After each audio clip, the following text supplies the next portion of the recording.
বলছি সে কাজ কাম্য তো কিছু নেই, তাহলে ফালতু আমাকে বস করি খাওয়ানাচ্ছে, আমাকে তো দেশে পাঠিয়ে দিতে পারো। আর বইয়ের জন্য মনটা প্রচুর খারাপ হচ্ছে, বুঝতে পারছো? পাঠিয়ে দাও আমাকে। তুই থোড়া বড় নাস্তার পয়সা আমি দিচ্ছি, ডাব্বার পয়সা আমি দিচ্ছি, তোমরা তো গাঁড় ফাটছে কেন? চুপচাপ খাও না, চুপচাপ বসো না।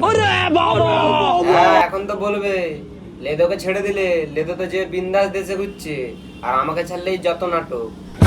তুই বড় লেদের বিষয়ে কি জানিস? তোকে একটা ভিডিও পাঠাচ্ছি, তুই দেখ। ऐसा मत करो मेरी जान। अच्छा দেখ গেছে, দেখ। হ্যাঁ এসছে সেট, দেখছি।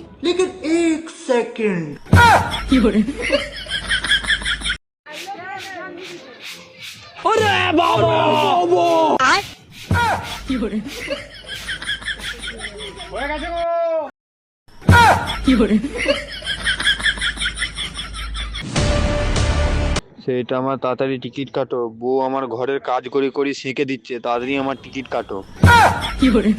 ও সেট, আমি ঘর যাবো। কিরে, আর ঘর যাবি? যা যা যা, চল যা, টিকিট কেটে দেবো, আমি যা, চল যা, আমি লেদে কেটে গেলবো, তুই চল যা। চুপচাপ নাস্তার পয়সা দিচ্ছি আর খাওয়া খেতে দিচ্ছি, চুপচাপ খা, মারা পড়ে থাক। ঠিকই বলেছো সেট, তোমার মতো বুইদার সেট কেউ আছে যে কারিগর দিকে এত ভালোবাসে? ঠিক আছে, আমি এখানেই খাবো, এখানেই থাকবো, এখানেই পড়ে থাকবো, তবুও ঘর যাবো না। बिल्कुल रिक्स नहीं लेने का।